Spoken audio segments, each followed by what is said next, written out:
Sorry. Chapter 20. Talking to Mr. Ullman. The Sidewinder Public Library was a small retiring building, one block down from the town's business area. It was a modest vine-covered building, and the wide concrete walk-up to the door was lined with the corpses of last summer's flowers. On the lawn was a large bronze statue of a Civil War general Jack had never heard of, although he had been something of a Civil War buff in his teenage years. The newspaper files were kept downstairs. They consisted of the Sidewinder Gazette that had gone bust in 1963, the Estes Park Daily, and the Boulder Camera. No Denver papers at all. Sighing, Jack settled for the Camera. Excuse me.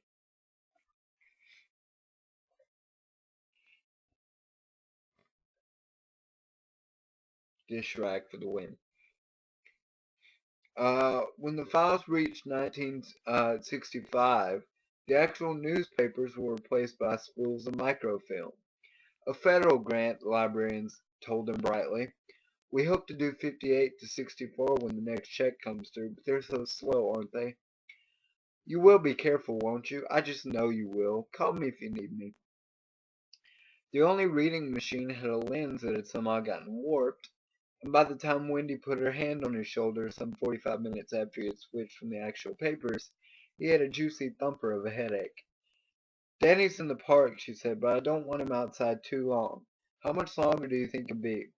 10 minutes, he said. Actually, it traced down the last of the overlook's fascinating. It's not really fascinating. History, the years between the gangland shooting and the takeover by Stuart Ullman and Company. But he felt the same reticence about telling Wendy. Oh, that's probably not reticence. Reticence? I get reticence. What are you up to anyway? She asked. She ruffled his hair as she said it. I gotta go cut this nail. Of course you do. But her voice was only half teasing. Looking up some old Overlook history, he said. Any particular reason? No. And why the hell are you so interested anyway? Just curiosity. He had a thought, breaking it. Find anything interesting?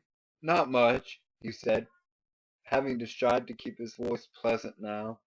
She was prying just the way she had always pried and poked at him when they had been at Stovington and Danny was still a crib infant. I know it's very exciting watching me wipe my nose and blow it, but always happens. Where are you going, Jack? When will you be back? How much money do you have with you? Are you going to take the car? Is Al going to be with you? Will one of you stay sober? On and on. She had, pardon the expression, driven him to drink. Maybe that had been the only reason, but by Christ, let's tell the truth here and admit it was one of them. Nag and nag and nag until you wanted to clatter one just to shut her up and stop the when, where, how, are you, will you, endless flow of questions. It could give you a real headache, hangover, headache. The reader, the damned reader with its distorted print. That was why he had such a cunt of a headache. Jack, are you all right? You look pale. He snapped his head away from her fingers. I'm fine. She recoiled from his hot eyes and tried on a smile that was a size too small. Well, if you are, I'll just go and wait in the park with Danny. She was starting away now, her smile dissolving into a bewildered expression of hurt. He called to her, Wendy. She looked back from the foot of the stairs. What, Jack? He got up and went over to her. I'm sorry, babe. I guess I'm just really not all right. That machine, the lens is distorted. I've got a really bad headache. Got any aspirin? Sure. She paused in her purse and came up with a tin of Anacin. You keep them. He took the tin. No Excedrin? He saw the small recoil on her face and understood. It had been a bitter sort of joke between them at first, before the drinking had gotten too bad for jokes. He had claimed that Excedrin was the only non-prescription drug ever invented that could stop a hangover dead in its tracks. Absolutely the only one. He had begun to think of his morning after thumpers as Excedrin headache number VAT 69. No Excedrin, she said. No Excedrin, she said. Sorry. That's okay, he said. These will do just fine. But of course, they wouldn't. And she should have known it, too. At times she could be the stupidest bitch. Want some water? She said brightly. No, I just want you to get the fuck out of here. Okay, I'll get some at the drinking fountain when I go up. Thanks. Okay. She started up the stairs, good legs moving gracefully under a short tan wool skirt. We'll be in the park. Right. He slipped the tin of Anison absently into his pocket, went back to the reader, and turned it off. When he was sure she was gone, he went upstairs himself. Uh, God, but it was a lousy headache. If you were going to have a vice gripper like this one, you ought to at least be allowed the pleasure of a few drinks to balance it all. He tried to put the thought from his mind, more ill-tempered than ever. He went to the main desk. Yes, I don't care.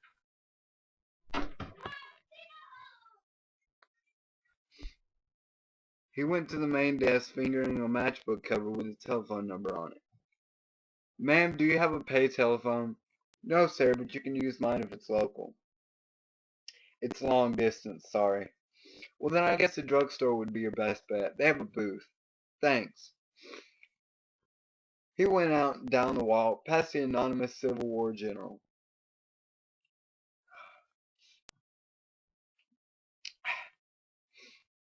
He began to walk towards the business. He began to walk towards the business block, hands stuffed in his pocket, head thudding like a leaden bell.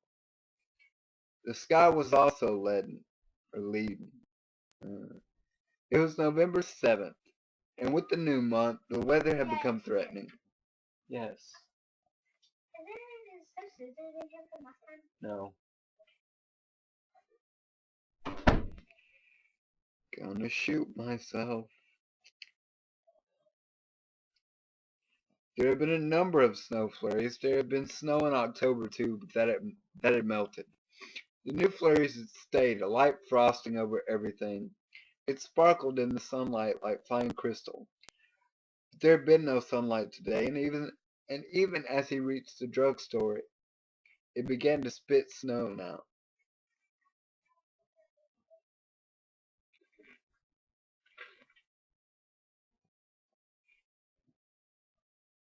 If I could get a day with no people, that'd be fantastic.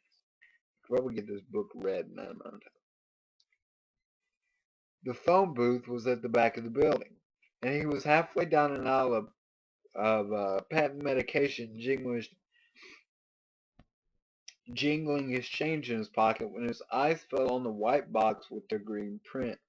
He took one of them to the cashier, paid, and went back to the telephone booth. So he got him some Excedrin. He pulled the door closed, put his change and matchbook cover on the counter, and dialed 0. Operator. Throwing that in there. Little cliff note there. I don't mean to make you sound stupid. I'm just throwing it out there. Your call, please. Fort Lauderdale, Florida operator. He gave her the number there and the number in the booth. When she told him it would be $1.90 for the first 3 minutes, he dropped 8 quarters into the slot, wincing each time the bell bonged in his ear. Then, left in limbo with only the faraway clickings and gabblings of connection making, he took the green bottle of Excedrin out of its box, pried open the white cap, and dropped the wad of cotton batting to the floor of the booth. Cradling the phone receiver between his ear and his shoulder, he took out 3 of the white tablets and lined them up on the counter beside his remaining change. He recapped the bottle and in his pocket. At the other end, the phone was picked up on the first ring. Surf Sand Resort, how may we help you? The perky female voice asked. I'd like to speak with the manager, please. Do you mean Mr. Trent or I mean Mr. Ullman? I believe Mr. Ullman is busy, but if you would like me to check, I would. Tell him it's Jack Torrance calling from Colorado. One moment, please. She put him on hold. Jack's dislike for that cheap, self-important little prick Ullman came flooding back. He took one of the Excedrins from the counter, regarded it for a moment, and then put it into his mouth and began to chew it, slowly and with relish. The taste flooded back like memory, making his saliva squirt in mingled pleasure and unhappiness. Ooh. A dry, bitter taste, but a compelling one. Yeah, it's really bitter. He swallowed with a grimace. Chewing aspirin had been a habit with him in his drinking days. He hadn't done it at all since then. But when your headache was bad enough, a hangover headache, or one like this one, chewing them seemed to make them get to work quicker. He had read somewhere that chewing aspirin could become addicted. Where had he read that anyway? Frowning, he tried to think. And then Ullman came on the line. Torrance, what's the trouble? No trouble, he said. The boiler's okay and I haven't even gotten around to murdering my wife yet. I'm saving that until after the holidays when things get dull. Uh-oh. Very funny. Why are you calling? I'm busy. Busy man, oh wait. I'm a busy man, yes, I understand that. I'm calling about something that you didn't tell me during your history of the Overlook's great and honorable past. Like how Horace Derwent sold it to a bunch of Las Vegas sharpies who dealt it through so many dummy corporations that not even the IRS knew who really owned it. About how they waited until the time was right and then turned it into a playground for mafia bigwigs. About how it had to be shut down in 1966 when one of them got little bit dead, along with his bodyguards who were standing outside the door to the presidential suite. Great place, the Overlook's presidential suite. Wilson, Harding, Roosevelt, Nixon, and Vito the Chopper, right? There was a moment of surprised silence on the other end of the line, and then Ullman said quietly, I don't see how that can have any bearing on your job, Mr. Torrance. The best part happened after Galini was shot, though, don't you think? Two more quick shuffles, now you see it, now you don't. And then the Overlook is suddenly owned by a private citizen, a woman named Sylvia Hunter, who just happened to be Sylvia Hunter DeWent from 1942 to 1948. Your 3 minutes are up, the operator said. Signal went through. My dear Mr. Torrance, all this is public knowledge and ancient history. It formed no part of my knowledge, Jack said. I doubt if many other people know it either. Not all of it. They remember the Galini shooting, maybe, but I doubt if anybody has put together all the wondrous and strange shufflings the Overlook has been through since 1945. And it always seems like Derwin or a Derwin associate comes up with the door prize. What was Sylvia Hunter running up there in 67 to 68, Mr. Ullman? It wasn't a whorehouse, was it? Torrance! His shot crackled around 2,000 miles of telephone cable without losing a thing. Smiling, Jack popped another Excedrin into his mouth and chewed it. She sold it out. She sold out after a rather well-known U.S. senator died of a heart attack up there. There were rumors that he was found naked except for the black nylon stockings and a garter belt and a pair of high-heeled pumps. Patent leather pumps, as a matter of fact. That's a vicious, damnable lie, Ullman cried. Is it? Jack asked. He was beginning to feel better. The headache was draining away. He took the last Excedrin and chewed it up, enjoying the bitter, powdery taste as the tablet shredded in his mouth.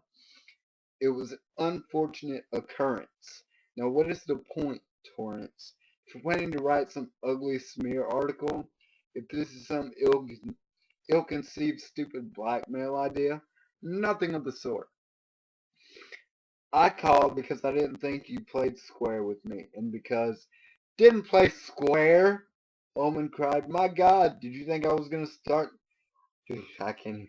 My God, did you think I was gonna share a large pile of dirty laundry with the hotel's caretaker? Who in heaven's name do you think you are, and how could those old stories possibly affect you?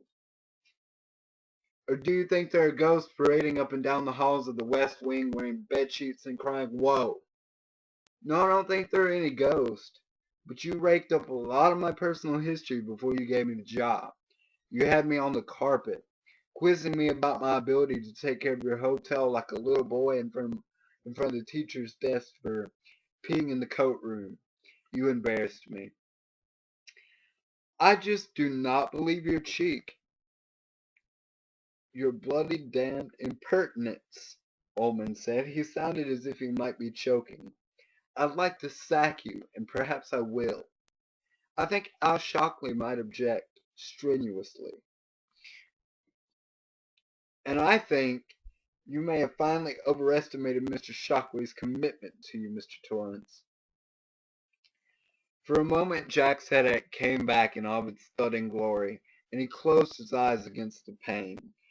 As if from a distance away he heard himself ask, who owns the Overlook now? Is it still Derwent Enterprises, or are you too small fry to know?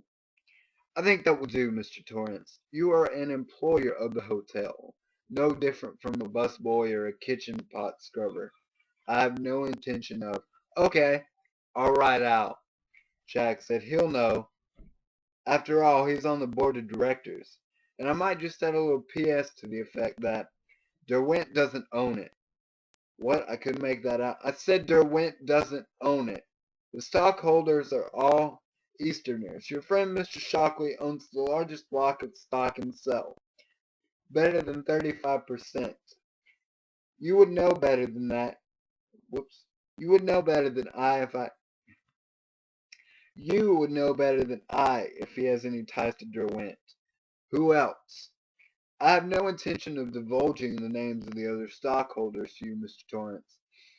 I intend to bring this whole matter to the attention of one other question.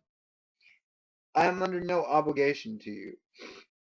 Most of the Overlook's history is savory and unsavory alike. I have found in a scrapbook that was in the cellar. Big thing with white leather covers. Gold thread for binding. Do you have any idea whose scrapbook that might be? None at all. Is it possible it could have belonged to Grady, the caretaker who killed himself? Mr. Torrance, Ullman said in tones of deepest frost, I'm by no means sure that Mr. Grady could read, let alone dig out the rotten apples you've been wasting your time with. My time with, sorry. I'm thinking of writing a book about the Overlook Hotel.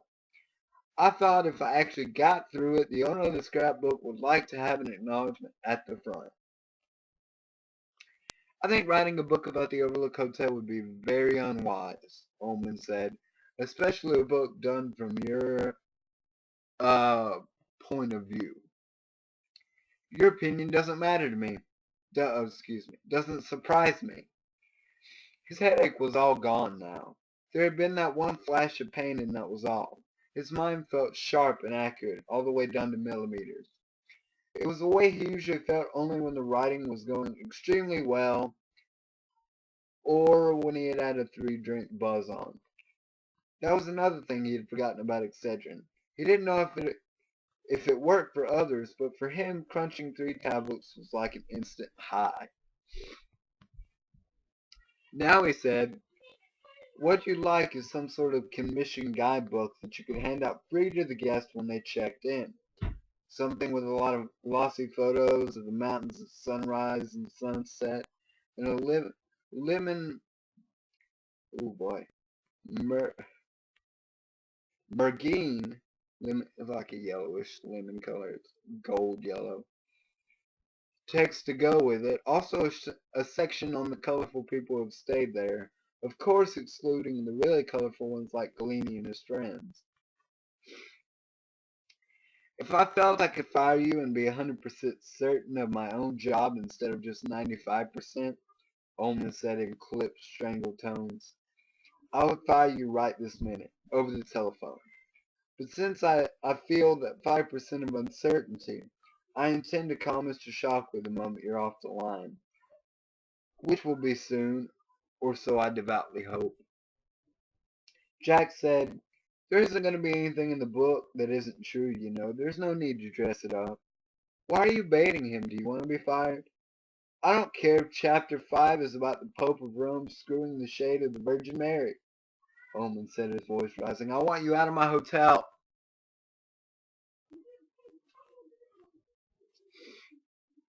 It's not your hotel, Jack screamed and slammed the receiver into its cradle. That's fun. That entire conversation is fun. He sat on the stool, breathing hard, a little scared now. A little. Hell, a lot. Wondering why in the name of God he had called Ullman in the first place. You lost your temper again, Jack. Yes. Yes, he had.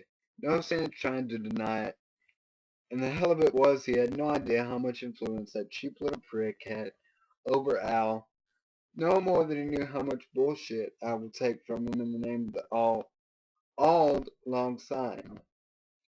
If Ullman was as good as he claimed to be, and if he gave Ullman a he goes or I go ultimatum, might not Al be forced to take it? He closed his eyes and tried to imagine telling Wendy, guess what, babe, I lost another job.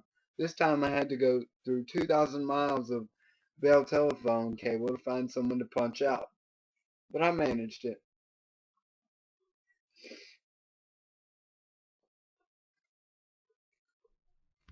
This will probably be my last chapter for this session. I can't get anything done. He opened his eyes and wiped his mouth with his handkerchief. He wanted a drink. Hell, he needed one. There was a cafe just down the street. Surely he had time for a quick beer on his way up to the park. Just one to lay the dust. He clenched his hands together helplessly. The question reoccurred. Why had he called Ullman in the first place? The number of the surf stand in Lauderdale had been written in a small notebook by the phone in the CB radio in the office. Plumbers' numbers, carpenters, glazers, electricians, others. Jack had copied it onto the matchbook cover shortly after getting out of bed. But the idea of calling Ullman full-blown and gleeful in his mind. Oh, with you? No? Oh, okay. The idea of calling him full-blown in his mind. Okay. But to what purpose? Once, during the drinking phase, Wendy had accused him of desiring his own destruction but not possessing the necessary moral fiber to support a full-blown death wish.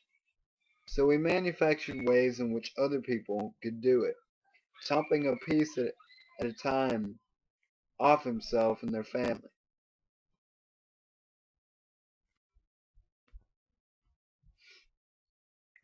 Could it be true? Was he afraid somewhere inside that the Overlook might be just what he needed to finish his play and generally collect up his shit and get it together? Was he blowing the whistle on himself? Please, God, no, don't let it be that way. Please. He closed his eyes and an image immediately arose on the darkened screen of his inner eyelids, sticking his hand through the hole in the shingles to pull out the rotted flashing. The sudden needling sting, his can't speak now.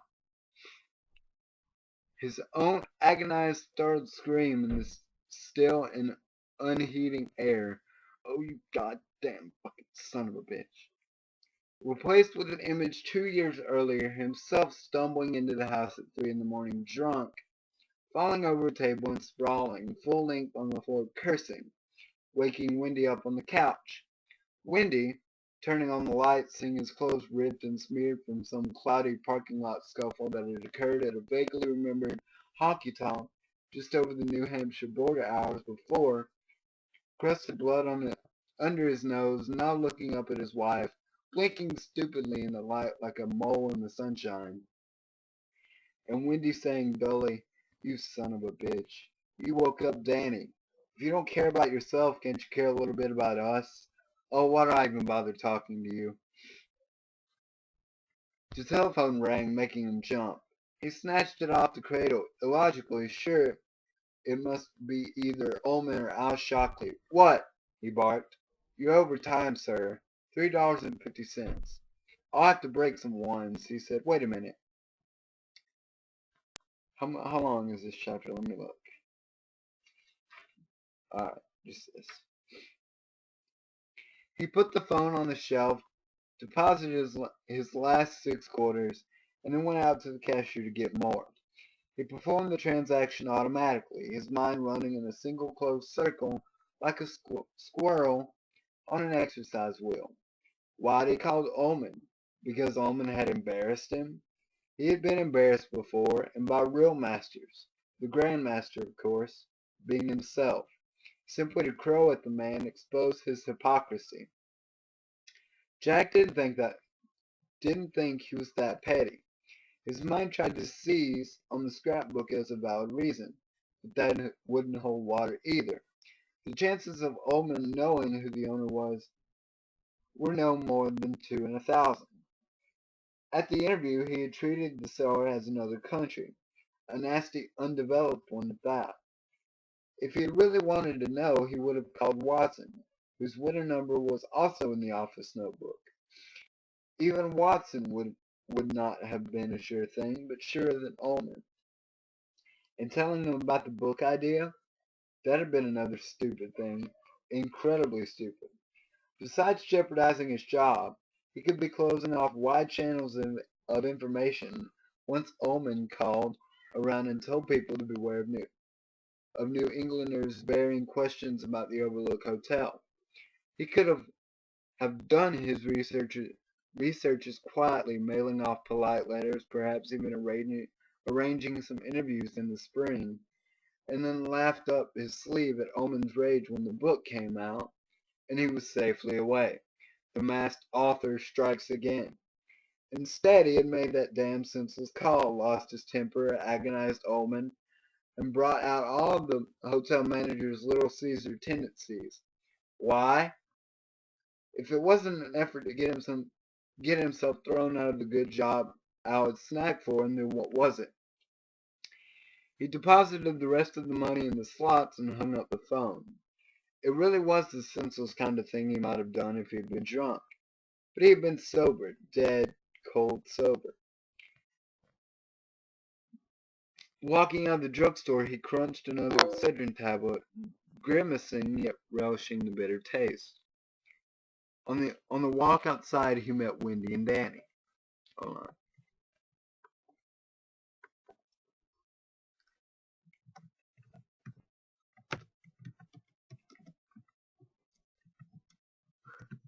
If it's not one interruption, it's another. Oh, I didn't type that at all.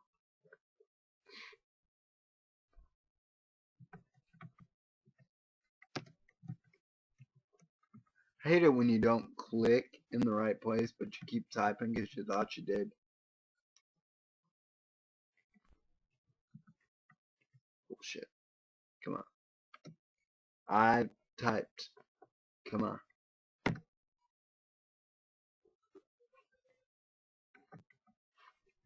Bullshit.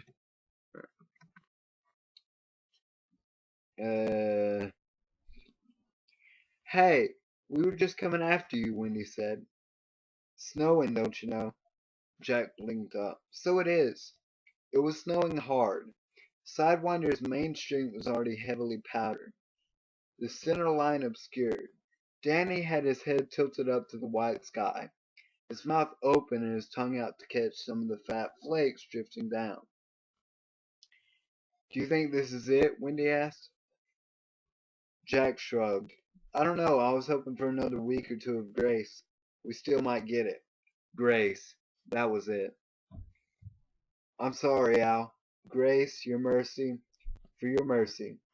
One more chance, I'm heartily sorry. Heartily sorry.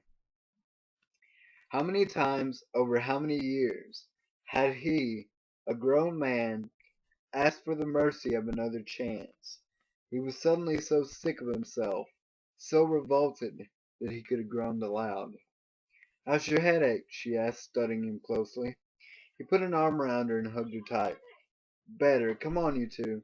"Yes." Tell Elijah to stop messing with him. "He doesn't listen to me more than you listen." He's messing with her. "Why do you have a knife?" He's messing with us. "Why do you have a knife?" We had to cut our things.